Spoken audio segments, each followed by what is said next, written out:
예, 우리가 하루를 살아가면 낮이 있는가 하면 밤이 있는 것처럼 우리 신앙 생활의 과정에서도 보면 낮만 있는 게 아니고 밤도 있다.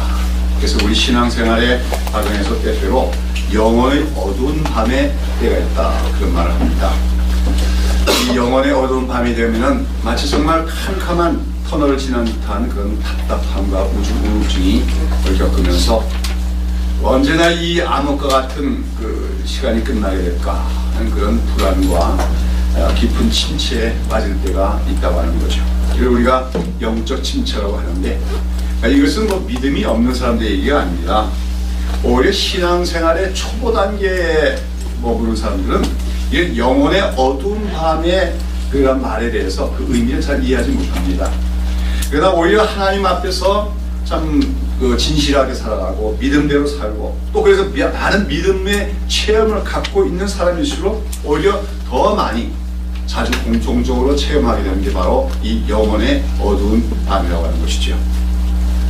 근데 이런 제 흥미로운 것은 이런 영적 침체, 즉 영혼의 어두운 밤의 경험이 언제 찾아오는가 하면 아주 보통 아주 놀랍고 영광스러운 영적 체험을 한 직후에 그런 영적 침체가 갑자기 찾아올 때가 많다고 하는 것이죠.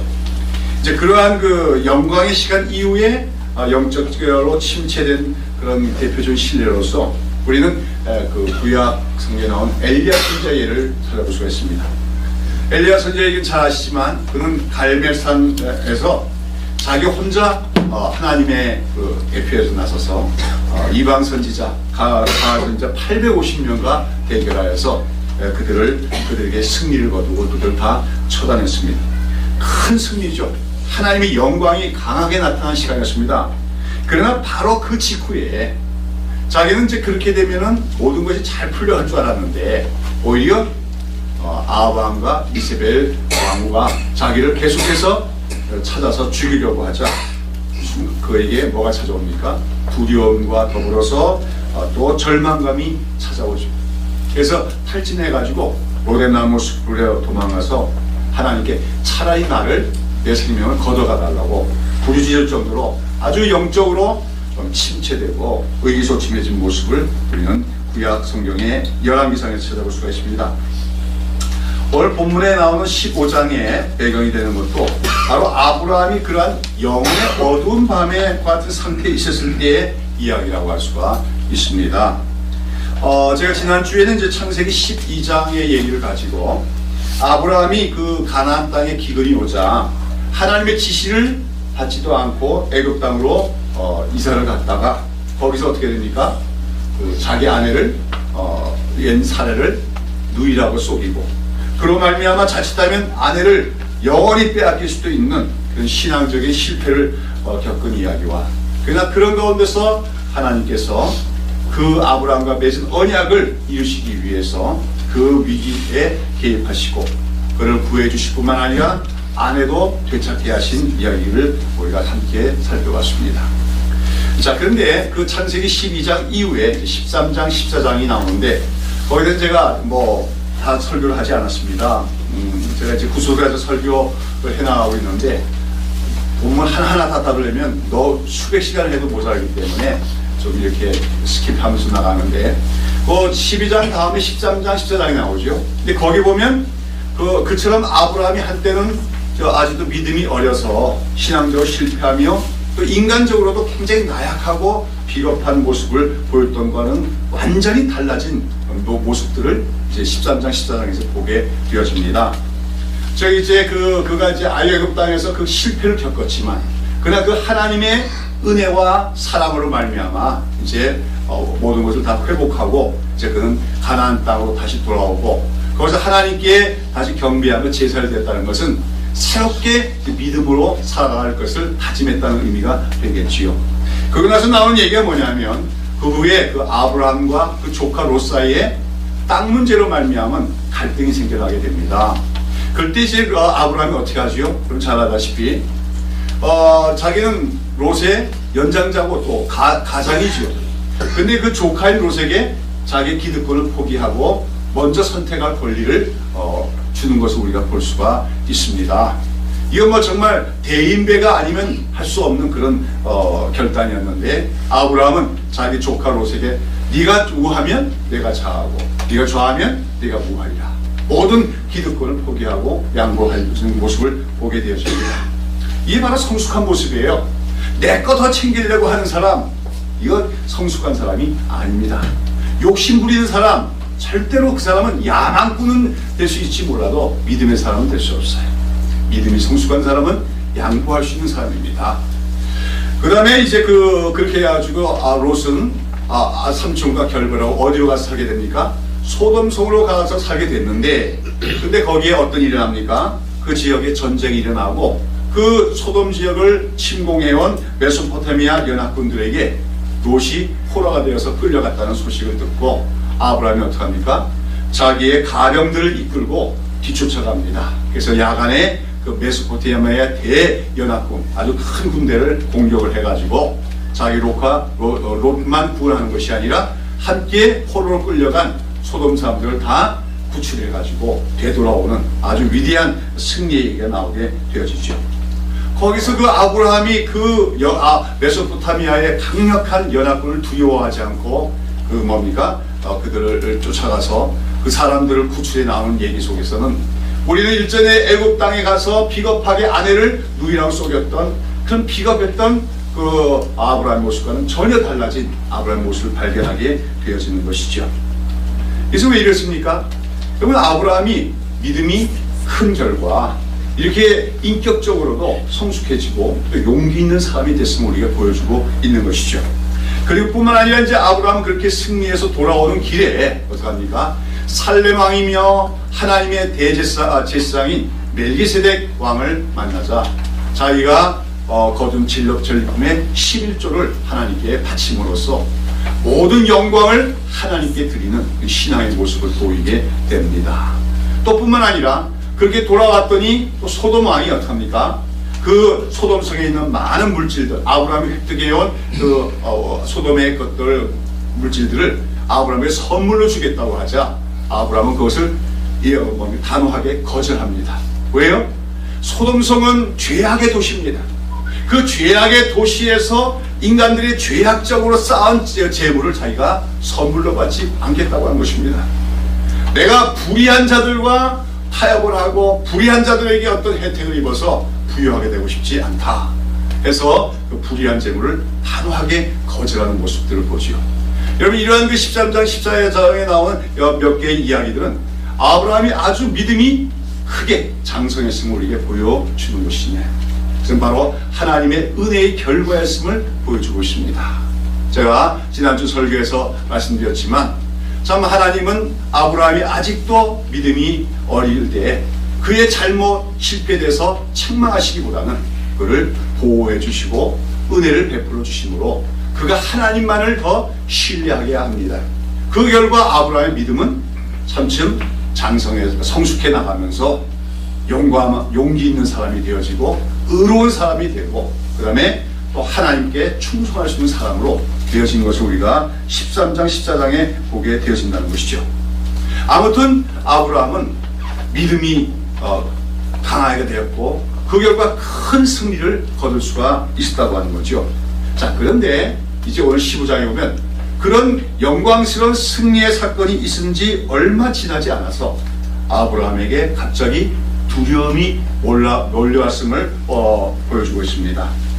또 두려움뿐만 아니라 무언가 허탈함과 또 불안, 또 장래에 대한 그 염려, 이런 걸로 말미암아 소위 요즘 말로 하면 우울증에 지금 빠진 것을 우리가 볼 수가 있다는 것이죠.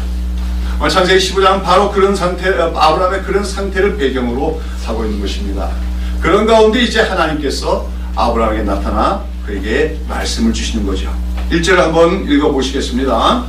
이후에 여호와의 말씀이 이상 중에 아브라함에게 임하여 가라사대 때 아브라함아 두려워 말라 나는 너의 방패요 너의 지극히 큰 상급이니라. 여러분, 하나님께서 여호와의 말씀이 이상 중에 아브라함에게 임하여, 이상이라고 하는 건 환상을 얘기하는 거예요. 구약 시대에는 아직까지 이 성경책이 완성되지 않았기 때문에 하나님께서 많은 경우에 뭐예요? 환상을 통하여 말씀하실 때가 많습니다. 오늘도 자꾸 어떤 사람은 환상 본 걸 자랑하는데 그건 자랑할 일이 아니에요. 그건 이상한 거예요. 그 사람 자꾸 환상 많이 보면은 그거는 이상하게 된 겁니다. 내구조가 좀 잘못된 거예요. 신약 시대에는 이미 하나님의 모든 말씀이 다 이 정경화되어 있기 때문에, 성경에 다 완성되어 있기 때문에 하나님은 주로, 물론 아주 전혀 환상이 없는 건 아니지만 주로 99% 뭘로 말씀하십니까? 성경 말씀을 통해서 우리에게 말씀하심을 알아야 됩니다. 그러나 구약 시대에는 꿈이나 환상을 통하여 하나님 말씀하시는데, 오늘 여기 하나님 말씀이 이상 중에 아브라함이 임했다는 것은 환상이 나타났다는 거예요. 그 환상 속에서 하나님께서 아브라함에게 뭐라 말씀하십니까? 아브라함아, 두려워 말라. 나는 너의 방패요 너의 지극히 큰 상급이니라. 내가 너의 방패다, 너의 상급이다 하는 말씀은 지금 아브라함이 당시에 무언가 큰 두려움과 또는 상실감 가운데 있었음을 얘기하는 것입니다. 어떤 두려움이었을까?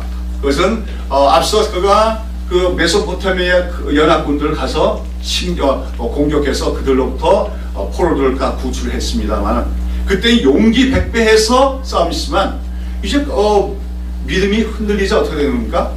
두려움이 오기 시작하는 거죠. 자기가 그렇게 물리친 그 메소포타미아 연합군들이 보복을 하기 위해서 몰려오면 어떡할까 하는 그 두려움이 생겼다고 하는 것입니다. 그리고 또 아까 얘기했는데 그는 소돔왕으로부터 굉장히 많은 재물을 뭡니까? 얻을 수 있는 기회를 잡았던 거죠. 그러나 그는 하나님의 명예를 위해서 그 모든 재물을 다 거부를 했는데, 지금 그때 내가 괜히 안 받은 거 아닌가, 그 굉장히 큰 물질인데 하는 그런 어떤 손실감이 왔음을 의미합니다. 그러한 아브라함에게 하나님이 뭐라고 합니까? 나는 너의 방패다. 너를 해칠 자가 없다. 두려워 말라 말씀하시는 거죠. 또 나는 너의 상급이다 말씀하심으로써 네가 나의 이름, 나의 명예를 지키기 위하여 손해 본 거에 대해서 내가 직접 내가 너의 상급이 되어주마, 이렇게 말씀하고 계시다고 하는 것이죠. 자, 여기서 이제 그러면 아브라함은 이처럼 나는 너의 방패요 너의 상급이라고 하시면서 두려워 말라고 하나님이 말씀하셨는데, 그런데도 그런 하나님의 위로의 말씀에도 불구하고 그 다음에 나오는 아브라함의 반응이 보면 별로 시큰둥합니다. 자, 2절에 보면 뭐랍니까? 아브라함이 이르되 주 여호와여 무엇을 내게 주시려 하나이까? 나는 자식이 없사오니 나의 상속자는 이 다메섹 사람 엘리에셀이니이다. 여기서 이제 아브라함이 그런 영적인 침체, 우울증에 빠진 가장 중요한 원인이 무엇인가가 나타나죠. 무엇입니까? 그에게 자식이 없다고 하는 것. 자기의 뒤를 이을 상속자인 자녀가 없다는 것이 그가 지금 영적 침체에 빠지게 된 가장 큰 이유임이 나타나고 있는 것입니다. 아마 이때는 아브라함이 하나님의 부르심을 받은 75세 때로부터 약 한 10여 년 전이 10년 가까이 된 때라고 보여지는데, 그가 하나님의 지시를 받고 가나안 땅에 와서 지금 10년이 지났는데도 아직 그에게는 소생이 없었다고 하는 것입니다. 하나님은 아브라함에게 내 본토 친척 아비 집을 떠나라고 말씀하시면서 뭐라 했습니까? 내가 장차 너의 후손들로 큰 민족이 이루게 하려고 약속해 줬습니다. 그런데 그로부터 상당한 시간이 흘렀는데도 그에게 자식 하나 태어나지 않습니다. 그리고 거기다가 자기는 나이를 자꾸만 먹어갑니다. 물론 그때 나이와 오늘날의 나이가 좀 다르겠지만 85세라고 하면은 상당한 나이죠. 이제는 조금만 더 가면 생식 능력이 없어지는 때가 됩니다. 또 아내인 사라도 원래부터 애를 낳을 수 있는 능력이 없는 성녀인데다가 그나마 여자로서의 기능도 이제 다 끝나가고 있을 때였습니다. 이러다가는 자식 하나 낳지도 못해가 아니냐, 이런 생각이 더욱더 그를 불안하게 만들고 또한 우울하게 만들며 영적으로 침체에 빠지게 하는 원인이 되었다는 것이죠. 우리가 영적 침체에 빠질 때는 여러 가지 이유가 있는데, 이런 현실적인 이유들이 우리에게 영적 침체를 갖고 오는 원인이 될 때가 있다고 하는 것입니다. 자, 그런데 그러면서 이제 아브라함은 뭐라고 하는 겁니까? 그 두려움, 염려에 빠져있는 아브라함에게 내가 너의 방패고 내가 너의 상급이라고 말씀하시는, 위로 말씀하시는 하나님께 시큰둥하게 반응하면서, 하나님 나에게는 자식이 없으니, 하나님이 이때까지 나에게 자식을 주시지 않았으니 결국은 나의 상속자는 나의 종인 엘리에셀밖에 되지 않겠느냐, 이렇게 하나님께 대답을 합니다. 이제 당시의 풍습에서는 자기가 자녀를 낳지 못해서 자녀로서 상속자가 없게 되면 자기 집에 이제 그 가솔 중에 그 종이나 그런 사람들 중에서 제일 똑똑하고 지혜로운 사람을 양자로 삼아서 상속시키는 그런 관례가 있었는데, 지금 아브라함은 그렇게 얘기하는 것이죠. 내 소생이 없으니, 이거 말해 달리 말하면 어떤 말이에요? 하나님이 아직까지 주지 않으셨으니 나는 어쩔 수 없이 다른 사람들처럼 나의 종을 나의 상속자로 삼을 수밖에 없지 않습니까? 이렇게 하나님께 대꾸를 하는 것이죠. 여기 보면 아브라함이 조금 하나님께 대해서 좀 불만스러운 것을 보게 되었습니다. 그렇습니다. 우리 살아가다가 하나님께 좀 불만이 생길 때가 있지요. 특별히 우리가 뭐 죄 짓고 실수하고 그런 것이 아니라 나름대로는 내가 성실하게 하나님의 뜻대로 살아왔는데, 때로는 하나님 말씀대로 살려고 위해서 손해를 보기도 했는데, 아까 얘기했죠? 아브라함이 하나님의 말씀을 지키기 위해서, 하나님의 명예를 지키기 위해서 자기 롯에게, 조카인 롯에게 기득권을 포기해줬습니다. 하나님의 명예를 지키기 위해서 부귀한 재물, 엄청난 재물을 선물 받는 것을 거부하기도 했습니다. 그러나 그는 갑자기 영적인 침체가 오자 나는 뭐냐, 난 아무것도 없지 않냐 하는 그런 손실감이 오게 되었다는 것이죠. 그래요. 오늘 우리가 믿음으로 살지만 어떤 때 우리가 영적인 침체가 오면 갑자기 허망한 생각이 듭니다. 이거 뭐 하나님 믿어봤자 뭐 하는가? 하나님 잘 믿으라고 했지만 나에게 남은 결과는 뭐냐 말이지. 적당히 세상 살아가는 사람들 잘 사는데, 하나님 믿는다고 하면서도 적당히 세상과 어울리며 죄 짓고 사는 사람들은 평안하게 사는데, 왜 나의 집에는 환난이 많고 어려움이 많은가? 왜 내가 하고자 하는 일은 잘 풀리지 않는가? 이런 어떤 뭡니까? 좀 손실감과 더불어서 하나님께 대해서 조금은 불만스러운 마음이 생길 때가 있다는 거죠. 지금 아브라함이 그런 상태였다고 하는 것입니다. 그런 아브라함에게 이제 하나님이 뭐라고 말씀하십니까? 아니다. 그 엘리에셀이 너의 상속자가 아니고 반드시 너의 몸에서 나올 소생, 네가 낳을 자녀가 너의 상속자가 될 것이라고, 후사란 말은 상속자란 말이죠. 그렇게 말씀하시는 겁니다. 그러면서 이제 그 다음에 15장 몇 절에 보면 5절에 보시면 어떻게 했다고 했습니까? 그를 이끌고 밖으로 나가 가라사대에 계세요. 하나님께서 끌고 나가셨다는 말이에요. 어디로? 장막 밖으로. 이거 보면 아브라함이 그때 좀 영적인 침체에 빠지고 우울증에 빠졌고 어디에 계속 머물러 있는 겁니까? 장막 안에 그냥 쭈그려 앉아 있는 거죠. 그래서 하나님, 이게 뭡니까? 내가 하나님 잘 믿느라고 믿었는데 아이도 하나도, 자식도 하나도 없고 참 나는 우울하기만 합니다. 이러면서 아마 장막에 머물렀던 것 같아요. 그런 아브라함에게 하나님께서 잠깐 나와봐라 그러면서 그를 이끌고 나가셨습니다. 캄캄한 밤인데 하늘을 보라고 말씀하십니다. 그러면서 하늘에 떠있는 뭇별들, 엄청나게 많은 별들을 보라고 말씀하시죠. 얼마 전에 성지여행 갔다 온 사람들이 그 신해산 갔다 보고 오다가 폭탄테러 당했는데 좀 참 아까운 일이 발생했죠. 앞으로는 그 지역이 위험 지역이 되겠지요. 저는 거의 한 15년, 16년 전에 마침 거기 갈 수 있는 기회가 있어가지고 그 중동 지방, 특별히 신해산 그 근처도 가봤는데, 정말 그 중동의 밤하늘은 정말 청명하고 맑지요. 그러면서 그 하늘이, 우리나라 가을 하늘이 맑다고 하지만 그보다 더 맑고 높은 하늘이 중동의 밤하늘입니다. 그랬더니 그 중동의 밤하늘에 보면은 별들이 어마어마하게 많아요. 한국에서 보는 별의 양의 10배 이상은 더 많은 것 같아요. 하늘에 무수히 별들이 앉아 박혀있지요.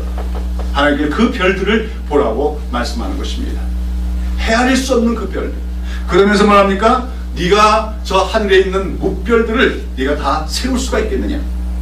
근데 나 하나님은 너에게 앞으로 저 하늘에 있는 별보다 더 많은 후손들을 너에게 줄 것이라고 하나님이 약속을 하시는 거죠. 이미 하나님께서는 그에게 큰 민족을 이루게 하시라고 그 후손들이 그렇게 약속을 했죠. 이제 재차 약속을 하면서 하늘의 별처럼 많은 자손들을 주겠다고 약속을 하시는 것이죠. 그런데 여기서 이제 6절에 보시면 이제 이러한 하나님의 약속의 말씀을 듣고 아브라함이 어떻게 했다고 했습니까? 아브라함이 여호와를 믿으니 그랬어요. 이 말씀을 듣고 여호와를 믿으니 이를 하나님께서 뭐예요? 그의 의로 여기셨다 하는 것입니다. 아브라함이 여호와를 믿으니 여호와께서 이를 그의 의로 여기시고, 여러분 이 창세기 15장 6절에 기록된 이 말씀은 성경에 나오는 모든 말씀 중에서도 가장 위대한, 가장 중요한 요절 중에 하나라고 할 수가 있습니다. 뭐라고요? 아브라함이 여호와를 믿으니 여호와께서 이를 그의 의로 여기셨다.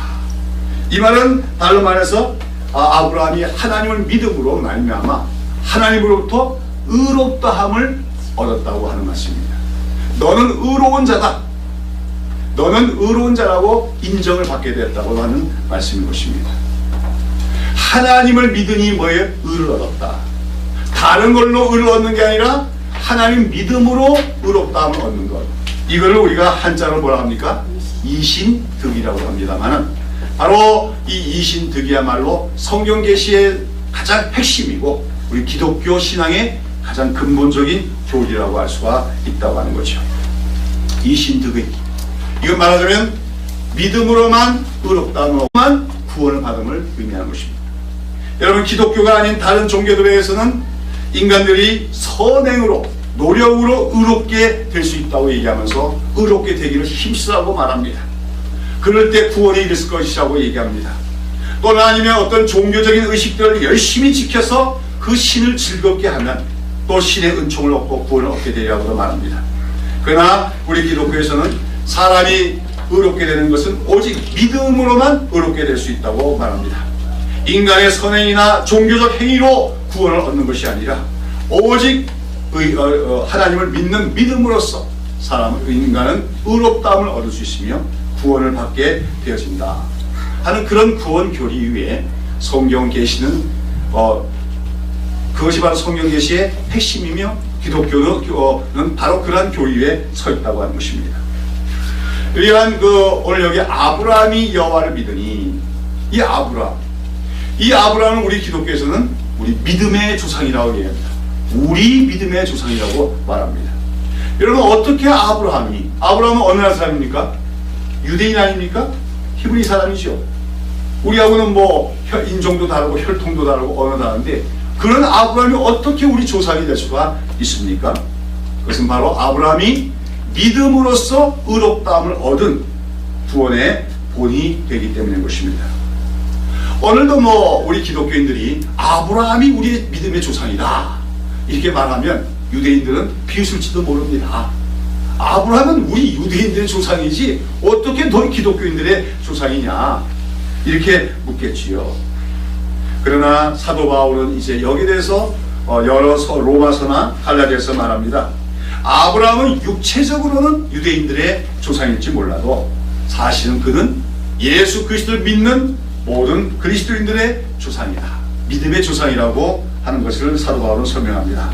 그러면서 그러한 논증을 뒷받침하는 데 인용하고 있는 중요한 구절이 바로 오늘 여기 창세기 15장 6절의 말씀, 즉 아브라함이 어떻게 하니? 여호와를 믿으니 이를 그의 의로 여기셨다 하는 이 구절을 사도 바울의 이신득이의 교리의 근거적인 어가 되는 핵심 구절로 삼고 있다고 하는 것입니다. 여러분 아브라함이 여호와를 믿으니 이를 그의 의로 여기셨다. 그럼 여기서 나오는 의롭다고 하는 말의 뜻은 무엇입니까? 우리 의롭다는 말 많이 쓰잖아요. 예. 세상에서는 어떤 사람을 의롭다고 얘기합니까? 정의롭게 행동하는 사람, 그렇죠? 불의한 것이 아니라 착한 일을 하고 정의롭게 행동하는 사람은 의인이라고 얘기합니다. 근데 오늘 여기 우리가 이제 의라고 하는 단어는 이 성경에 나오는 의라고 하는 단어는 히브리 원은 체데크입니다. 체데크 또는 체다카 이렇게 되는데 이 체데크란 말은 원래 법정 용어로서 법정에서 재판관에 의해서 무죄 선고를 받는 것을 가리키는 말입니다. 이 사람은 체다카하다가 뭐냐면 이 사람은 죄가 없다, 무죄하다 선언하는 것을 의미한다는 것이죠. 그러니까 하나님께서 아브라함의 믿음을 보시 그를 의로 여기셨다 하는 말, 또는 오늘 우리가 하나님을 믿을 때 우리의 믿음을 보시고 우리를 의롭다 여기신다는 말은 우리를 어떠한 사람으로 인정해 주신다는 겁니까? 죄가 없는 자로, 무죄한 자로 인정해 주신다는 것입니다. 그럼 왜 그것이 중요한 것입니까? 무죄하다는 것이 우리가 죄가 없어야만 하나님께 나아갈 수가 있고 하나님과 교제할 수가 있게 되게 되는 것이죠. 그렇게 되면 의라고 하는 것은 바로 하나님과 바른 관계를 맺고 하나님과 교제할 수 있는 조건이라고 할 수가 있다고 하는 것입니다. 왜 그렇습니까? 하나님은 거룩하신 하나님입니다. 하나님은 전혀 죄가 없고 조금의 그렇기 때문에 어떠한 작은 사소한 죄나 불의도 하나님 앞에서는 용납이 될 수가 없다고 하는 것입니다. 그런데 우리 인간 중에서는 죄가 하나도 없는 사람은 하나도 없다는 거죠. 그렇기 때문에 자기 자신의 의를 가지고 하나님 앞에 설 수 있는 사람은 아무도 없다는 겁니다. 아까도 말씀하셨지만 더러는 우리 세상에서는 저 사람은 의인이다. 요즘에 이제 우리나라에서 의사자라는 그 말이 있죠. 그 의롭게 죽은 사람, 다른 사람을 위하여 희생한 사람을 의사자라고 해서 요번에도 세월호 침몰할 때 그 안내했던 그 안내 양이죠? 누구죠? 예, 그 분에 대해서 의사자로 추대하는 그런 움직임도 있었습니다만은, 그러나 아무리 세상에서 그렇게 의인이다, 의사자라고 인정해줘도 하나님 앞에서는 다 무엇이 뿐입니까? 죄인뿐입니다. 왜요? 조그만 죄도 없는 사람은 아무도 없기 때문인 것이죠. 그런 가운데 하나님께서는 모두가 죄인인 이 인간들이 그래도 하나님 앞에 나올 수 있는 길을 열어주셨는데, 그것이 바로 무엇입니까? 믿음으로 말미암는 의라고 하는 것이죠. 우리가 하나님을 믿을 때 하나님께서 그를 의로 여기셔서 우리를 무죄하다고 인정하심으로써 우리는 하나님 앞에 나아갈 수 있으며 하나님과 교제할 수 있게 되어지는 줄로 믿습니다. 사랑하는 여러분, 오늘 이 본문에서 하나님께서 아브라함을 의롭다고 여기신 것은 하나님께서 아브라함의 어떤 행실이나 착한 행실이나 어떤 그의 종교적인 열심을 보고 의롭다고 여긴 게 아니죠. 더군다나 그가 율법을 지켜서 의롭다고 여김을 받은 것이 아니죠. 로마서에서 사도 바울은 그것을 논증하게 됩니다. 당시 유대인들은 율법을 지켜 의롭게 되는 것으로 알고 있었다는 거죠. 율법을 지켜야 구원받는다 생각했어요. 그러나 사도 바울은 말합니다. 모세에 의해서 이스라엘 백성에게 주어진 율법, 그 율법이 생기기도 전에, 훨씬 전에 아브라함은 그 믿음으로 말미암아 의롭다함을 얻었다고 말하고 있는 것이죠.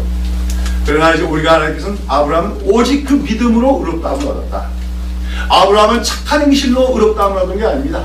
아까 말씀드렸지만 아브라함이 롯에게 참 그 모든 기득권을 양보를 했습니다. 착한 일이고 훌륭한 일입니다. 그렇다고 해서 그 일꾼에서 하나님이 아브라함을 의롭다 하신 것이 아닙니다.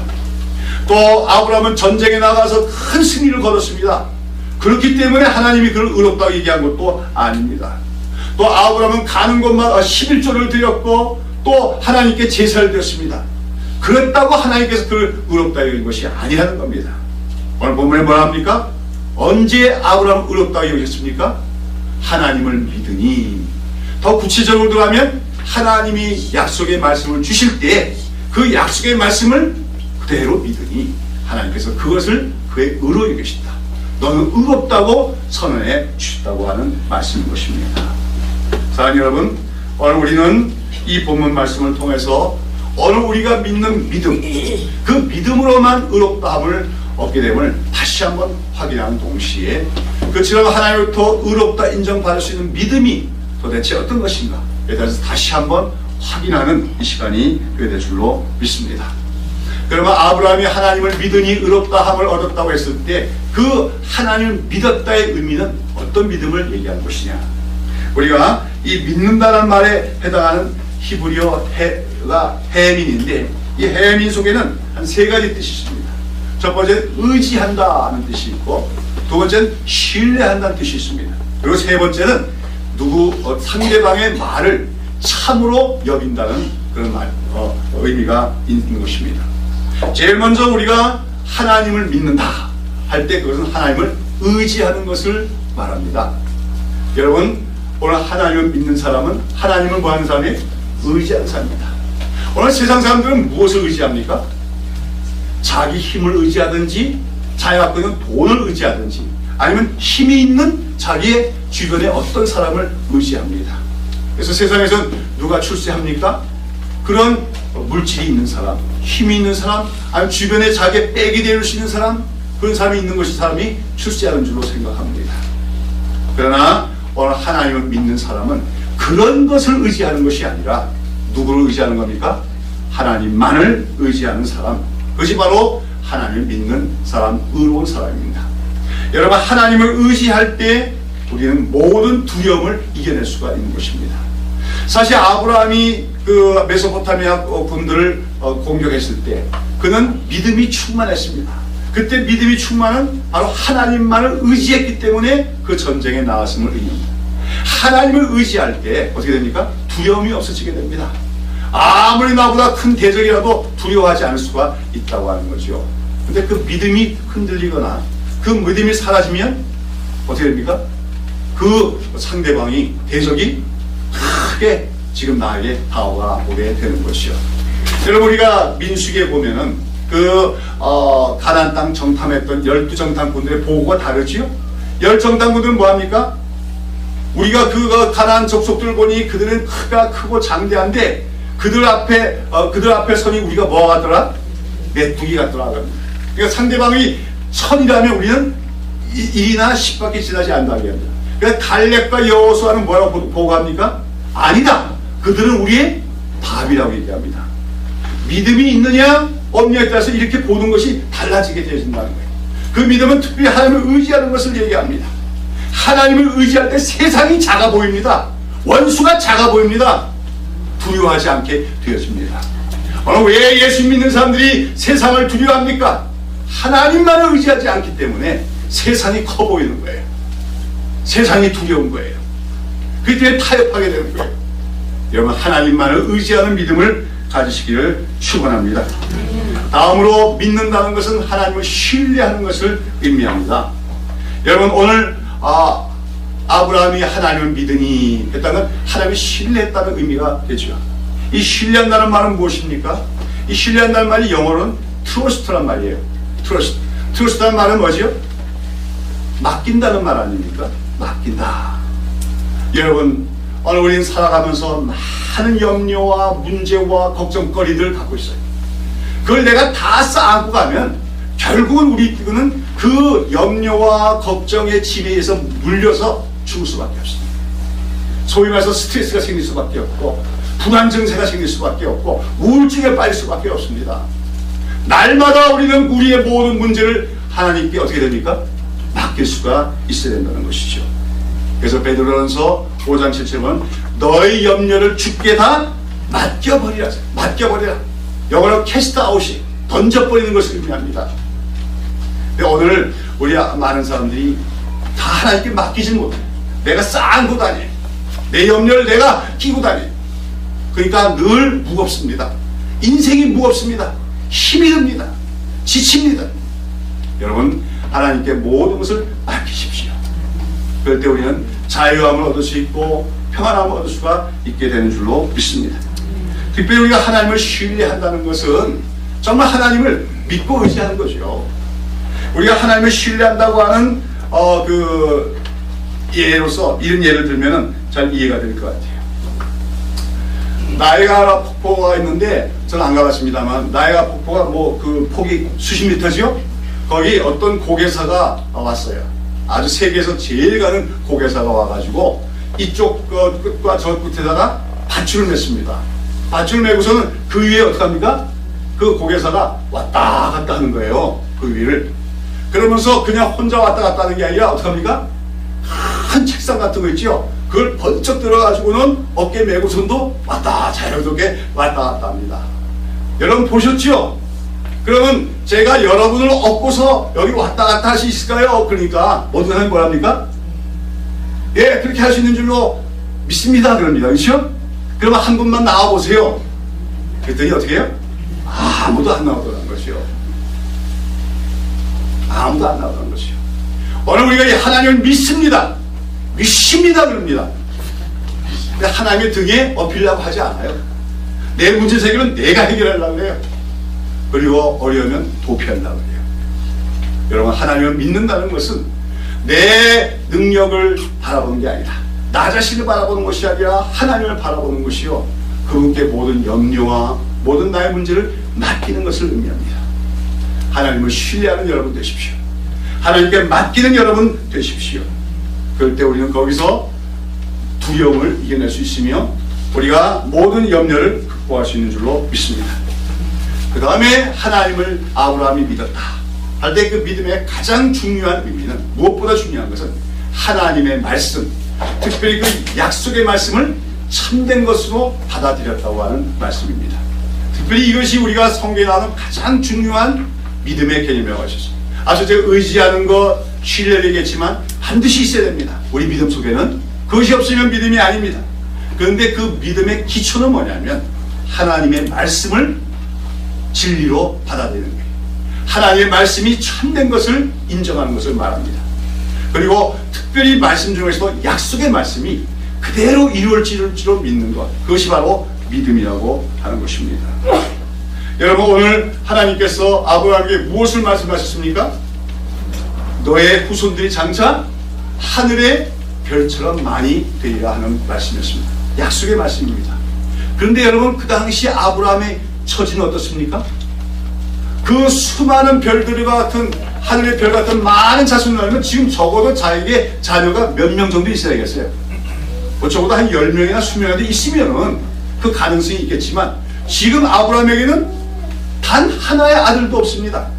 거기다가 자기 몸은 지금 늙어가고 있습니다. 아내는 아이를 낳을 수 있는 능력이 없는 성녀입니다. 그런데 하나님이 저 하늘의 묵별처럼 많은 별들 같은 자손을 주시겠다고 약속했을 때 그 말씀을 참된 것으로 받아들이며, 말하면 오늘날 말하면 아멘으로 받아들였다는 거죠. 그렇습니다. 하나님이 그렇게 해주실 줄 믿습니다. 인간적인 능력으로는 내가 아무것도 할 수 없는 불가능한 상태에 있지만 하나님은 반드시 그 말씀하신 것을 그대로 이룰 줄로 믿습니다. 이렇게 믿었기 때문에 하나님이 그것을 그의 의로 여기셨다고 하는 것입니다. 여러분, 오늘 우리가 하나님을 믿는다는 것은 하나님의 말씀을 참된 것으로 인정하는 것을 의미합니다.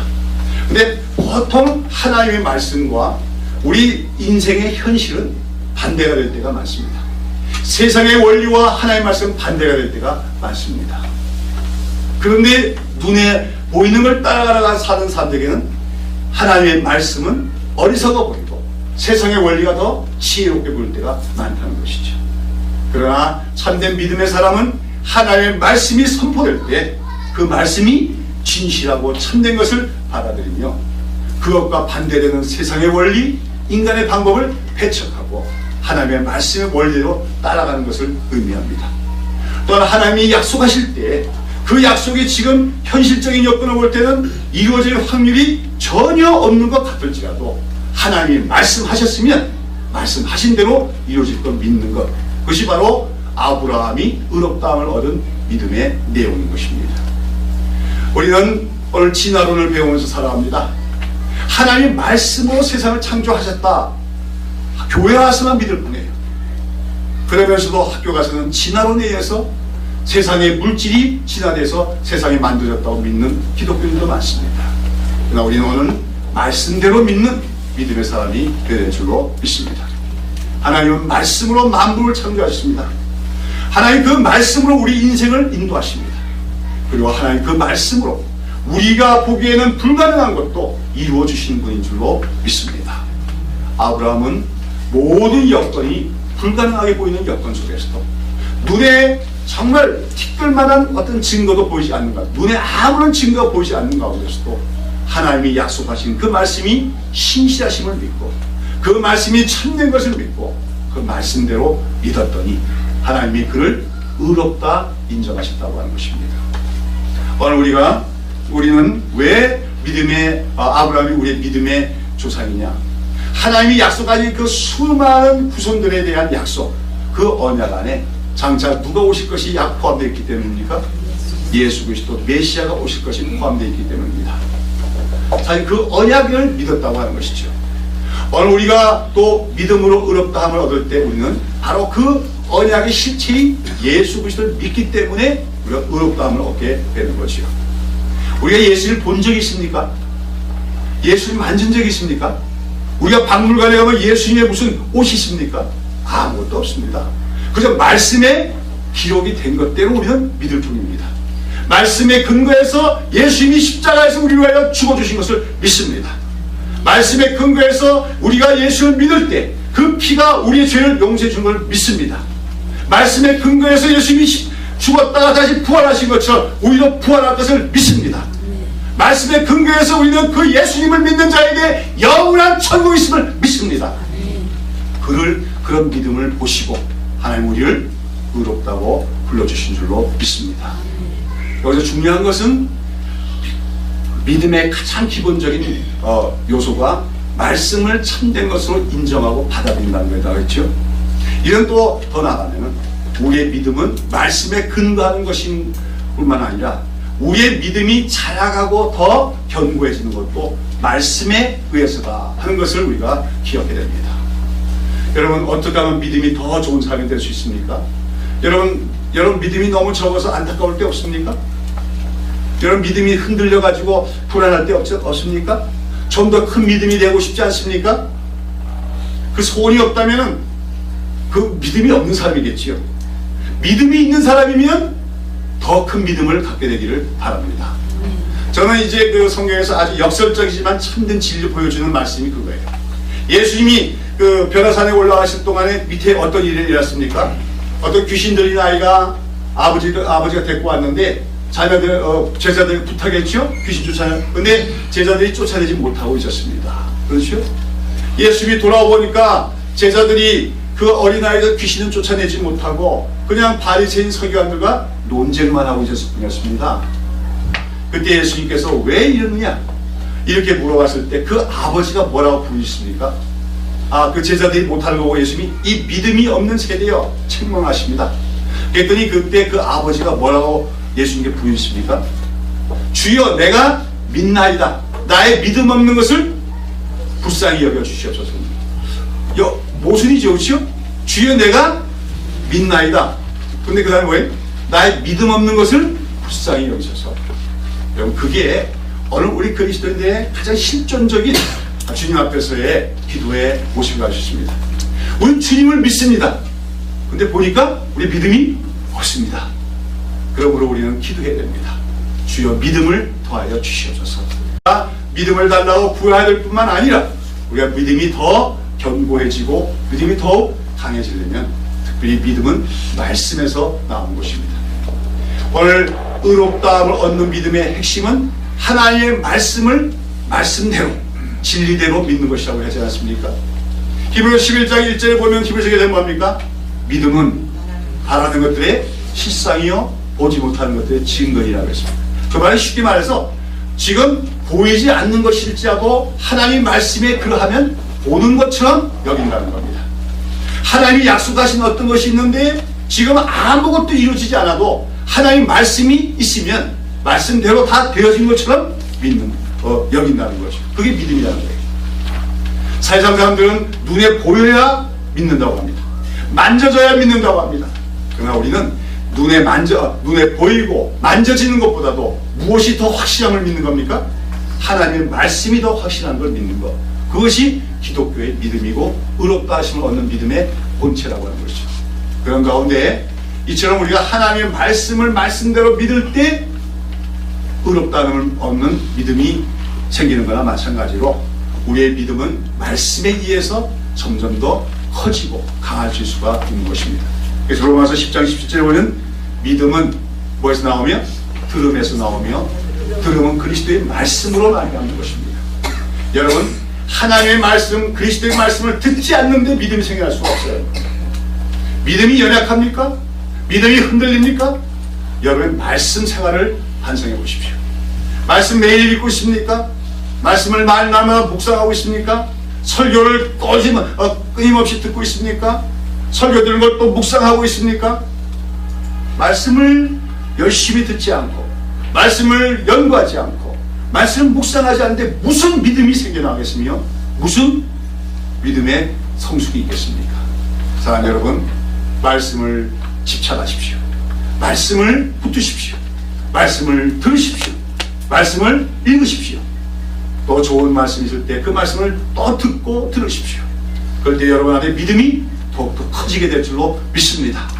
그래서 나중에 세상의 현실, 나의 현실보다도 하나님의 말씀을 더 구체적인 것을 여기며 나의 조건, 세상의 현실보다도 하나님의 말씀을 더 의지하는 믿음의 사람이 되어진 줄로 믿습니다. 아브라함이 왜 우리의 믿음의 조상입니까? 바로 그 믿음이 있었기 때문인 것입니다. 하나님을 의지하는 믿음, 하나님을 신뢰하는 믿음, 그리고 무엇보다도 하나님의 말씀을 바랄 수 없는 중에도 참된 것으로 여기며 하나님의 말씀을 아멘으로 받아들이는 그 믿음이 있었기에 하나님은 그를 의롭다고 여겨주셨습니다. 오늘 우리도 예수님을 믿고 살아가면서 예수님에 관한 모든 진리들을 참된 것으로 믿을 뿐만 아니라 또 성경에 나오는 수많은 하나님의 말씀과 약속들을 아멘으로 늘 받아들이면서 말씀에 대해서 믿음으로 반응해 나갈 때 하나님은 우리를 더욱더 의롭다 여겨주시며 그 믿음의 역사를 이루어주실 줄로 믿습니다.